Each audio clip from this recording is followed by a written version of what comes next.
Hello and welcome back to Golden Guns, the channel where we compare video game weapons to their real-world counterparts. Today, we're taking a look at everyone's favorite Cougar. No, not that Cougar. Today, we're taking a look at everyone's favorite Cougar. No, not that Cougar either. Today, we're taking a look at everyone's favorite Cougar. That's right, the Cougar Magnum. When asking myself why I love the Cougar Magnum, perhaps a better question is, what's not to love? It's loud, powerful, and kicks like a mule. An angry mule that destroys everything in its path. Beyond the sheer power, it has an undeniable charm. It's hard to describe, but I think there's something everyone loves about a good old-fashioned six-shooter.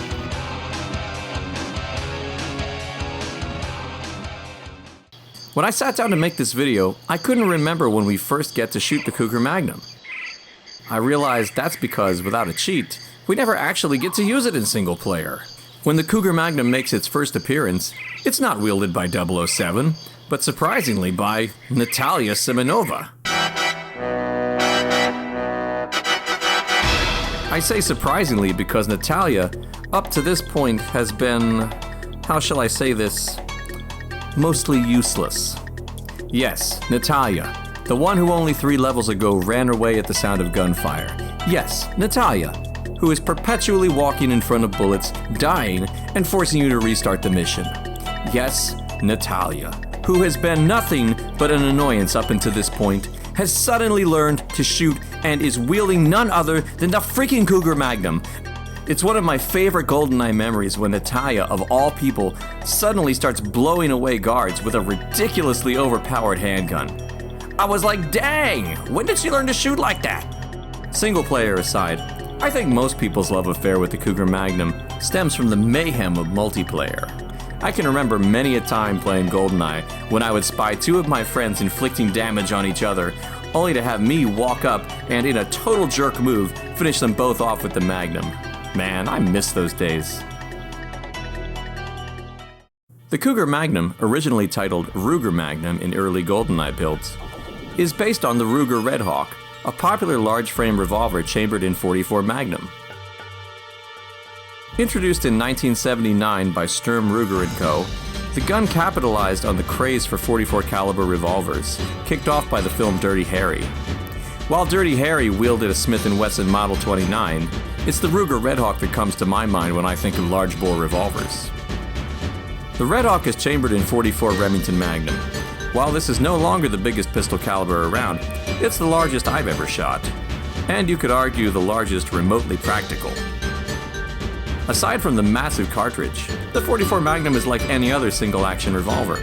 To load, a small latch is depressed, allowing the cylinder to rock out.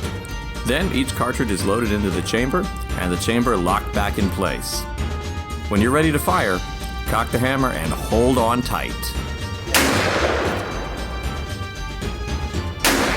Man, that recoil gets me every time. Speaking of cocking the hammer, you'll be doing that a lot. The Ruger Redhawk is a single-action revolver, meaning that you'll need to cock the hammer after each press of the trigger. While that might sound like a chore to the uninitiated, it's anything but. It's difficult to describe the sheer joy derived from working the action. It feels very satisfying to connect with the mechanical elements of the gun. I love technology, but sometimes it's nice to go back to the basics. There's something very special about it, like a fine watch or a vintage mechanical typewriter. The Ruger Magnum is a welcome blast from the past. To unload, just rock the cylinder out and use the ejection rod to knock the shells out of the chamber. After that, repeat the process, and enjoy that feeling of immense power that few handguns can parallel. So how does the Cougar Magnum stack up against the real-life Ruger Redhawk?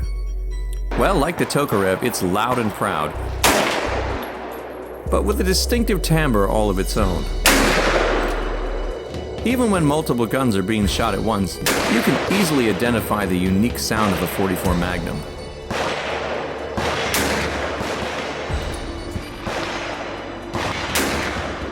Because it's a single-action revolver, time between shots is significantly longer than something like a PPK or the Tokarev. That time between shots is a worthy trade-off, though, when you consider the sheer power of the Magnum cartridge. For comparison, here's the 44 Magnum next to a 22, 9mm, and 357 Magnum cartridge. That massive cartridge means two things. One, it hits the target hard. And two, thanks to Sir Isaac Newton, it kicks back into your hand with considerable force. Yes, the recoil is substantial. That can be an issue for some, but its size and weight may well be this pistol's saving grace. The heavy frame does much to absorb the massive shock of the 44 Magnum. Still, this is less a pistol and more a hand cannon. I can't imagine it would be fun or practical to shoot one-handed, but with a firm two-handed grip, I have no problem with it and find it quite enjoyable. The crazy recoil is worth it for the sheer stopping power the 44 Magnum provides. Just look at what it does to a block of ballistics gel. While it's true that the Tokarev will penetrate the gel just as easily, the force of the 44 Magnum obliterates everything in its path. I mean, just look at this.